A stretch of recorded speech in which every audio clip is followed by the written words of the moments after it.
Welcome back. Autodesk Flame Beginners Tutorial Series.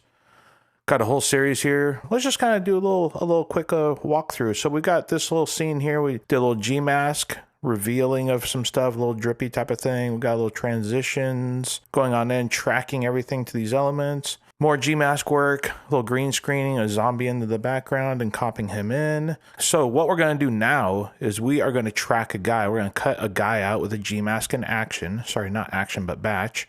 And then we're going to track him on in. That's what this tutorial is going to do. But first, I noticed something in this first scene. See how this stuff is kind of dancing around? Let's just kind of play this. That is all dancing around like that. Let me show you a little fix for that. That is this CG sharing the same exact Z space as our backplate. So an easy fix for that, a couple of different ways of fixing it. There's sometimes what it is you're layering within the priority manager, or what you can do is just a quick fix would be, I'm going to slam that backplate back just 2 points in Z, and then that fixes our little issue there. So let's get into this. We have this guy. We can jump on in here, go on in the batch. Okay, I'm going to escape back in the batch. We have our guy right here.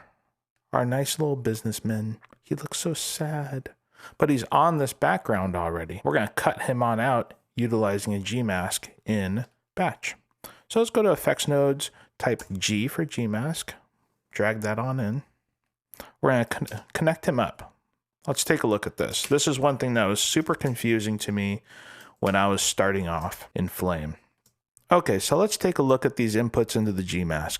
We have the front input and then we have the matte input. And that correlates with this is the front or the video of your plate.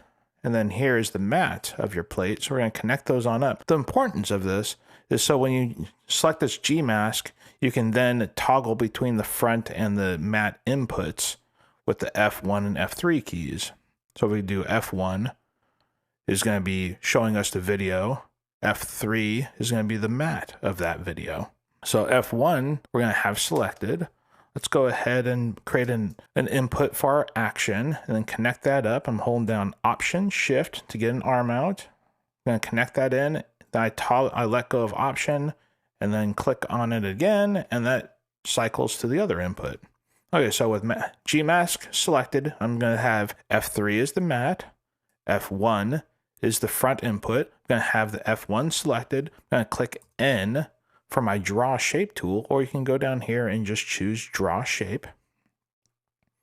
I'm going to zoom on into our guy here. Once again, to zoom in, I'm holding down Control and Spacebar and then going left and right with my mouse. I'm utilizing a Wacom tablet to do all this. Then we're just going to go around and draw a little matte around our little friend here. Holding down spacebar, and then that gives me the hand to be able to move around on him. We're going to be distorting him and putting all sorts of damage effects onto him to kind of make him look like a ghost, which will hide my terrible cutout job. I like hiding that terrible cutout job as much as possible. There we go. Okay, so space A zooms him back out. F4 is our matte. We don't want to just have this all white. We want to have him as white. So we're going to click outside and the color of 0. There we go. Now if we look at F4, that's our GMask result. F4 is the result, inputs F1 and F3. So there's F1, there's F3, and here's F4. Let's go ahead and track him in to the scene. Kind of get him roughed in here. Just double click on that. Let's make him 20.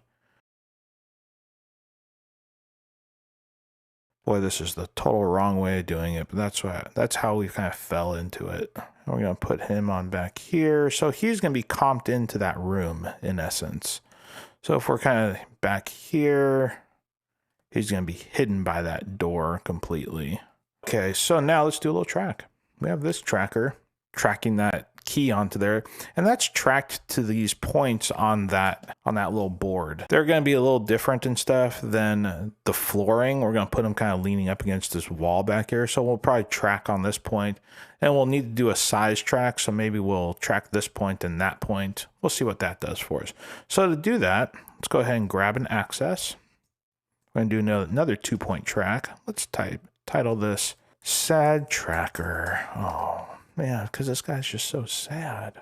He's so sad. We're going to go scale, so we have a 2-point track. Let's go ahead and zoom on out a skosh on this. Okay. We didn't choose our media. So let's choose number 1 being our backplate. Correlates with the 1. Jump back into our tracker. There it is. Okay, so point number 1, it doesn't really matter which is which. And point number 2, let's grab that. So let's watch these points as we kind of track on in. So we're going to do a forward analyze. We're leaving the tolerance at 100. That looks like a pretty decent track. Yeah. Scrolling. Okay, that looks good. So let's double click on our axis, choose axis. Let's go ahead and fit or adjust the offset so slams him kind of back into there. Let's zoom back out, space A. Whoop. Let's go ahead and choose current node and space A on that. There we go. So there he is. So right now it does not look right at all because we haven't keyed out that door. In the next video, we're going to go ahead and key out this door by using a GMask in batch again, and then we'll track that on in so it looks like he's actually in that room. If you guys haven't had a chance to take a look at my Patreon account, I urge you to do so now. Please, please donate so I can make more of these videos and I can entertain the masses, all 100 of you. Wow! Check out all these subscribers. Please join them if you haven't already.